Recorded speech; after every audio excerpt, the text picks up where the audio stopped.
الحمدللہ الحمدللہ رب العالمین والعاقبۃ للمتقین والصلاۃ والسلام علی سید الانبیاء والمرسلین۔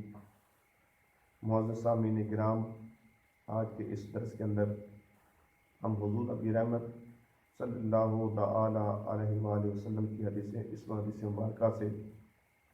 اس چیز کی طرف رہنمائی حاصل کریں گے، اور یقیناً ایک بندہ مومن کے لیے ذات مصطفیٰ صلی اللہ تعالی علیہ وآلہ وسلم ہی جو ہے وہ رہنمائی کا بہترین ذریعہ ہے۔ تو اکثر اوقات جب انسان دنیائی معاملات کے اندر اس قدر گر جاتا ہے یا دنیاوی کاروبار کے حوالے سے اس کو پریشانی لاحق ہوتی ہے، تو یقیناً اس بندے کا دل یہی کرتا ہے کہ کوئی ایسا سہارا مل جائے، کوئی ایسا ذریعہ مل جائے جو مجھے اس پریشانی سے نکال سکے۔ تو ہم رہنمائی حضور نبی رحمت صلی اللہ تعالی علیہ وآلہ وسلم کی ذات اقدس سے لیتے ہیں کہ میرے اور آپ کے آقا صلی اللہ تعالی علیہ وسلم ایسے موقع پر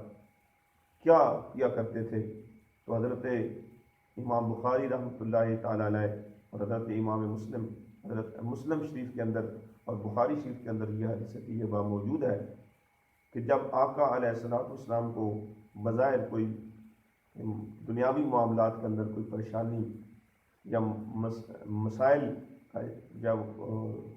کے اندر مبتلا ہوتے تو آقا علیہ السلام اس وقت کیا کیا کرتے تھے۔ یقیناً ایک بندہ مومن کے لیے سب سے بہترین رہنمائی کی جو جگہ ہے وہ ذات مصطفیٰ کریم صلی اللہ تعالی علیہ وسلم ہے۔ تو حضرت عبداللہ ابن عباس رضی اللہ تعالیٰ عنہ حدیث مبارکہ کے راوی ہیں، وہ فرماتے ہیں کہ رسول اللہ صلی اللہ تعالی علیہ وسلم کو جب کوئی پریشانی لاحق ہوتی تو زبان مبارک سے یہ کلمات جاری ہوتے تھے، اور وہ کلمات کیا ہیں؟ وہ خوبصورت، وہ حسین کلمات کون ہیں کہ جو پڑھنے سے جناب محمد مصطفیٰ کریم صلی اللہ تعالی وسلم کے دل کو قرار اور سکون پہنچاتے تھے، اور بندہ مومن کے لیے یقیناً ذات مصطفیٰ بہترین رہنمائی کا ذریعہ ہے۔ اللہ کے پیارے محبوب آقا علیہ السلام کو جب کسی قسم کی پریشانی لاحق ہوتی، حضرت عبداللہ ابن عباس رضی اللہ عنہ حدیث مبارکہ کے راوی ہیں، بخاری اور مسلم شریف کے اندر یہ حدیث مبارکہ وہ موجود ہے۔ تو آقا علیہ السلام ارشاد فرماتے لا الہ الا اللہ العظیم الحلیم، اور آگے فرماتے رب العرش العظیم تک یہ حدیث مبارکہ یہ آیت قرآنی ہے۔ آقا علیہ السلام اس کو ارشاد فرماتے کہ کوئی مالک و معبود نہیں اللہ کے سوا، وہ بڑی عظمت والا اور حلیم ہے۔ کوئی مالک و معبود نہیں اللہ کے سوا، وہ عرش عظیم کا رب ہے جو بڑا کریم ہے، جو مہربان ہے، کرم فرمانے والا ہے۔ تو معزز سامعین کرام،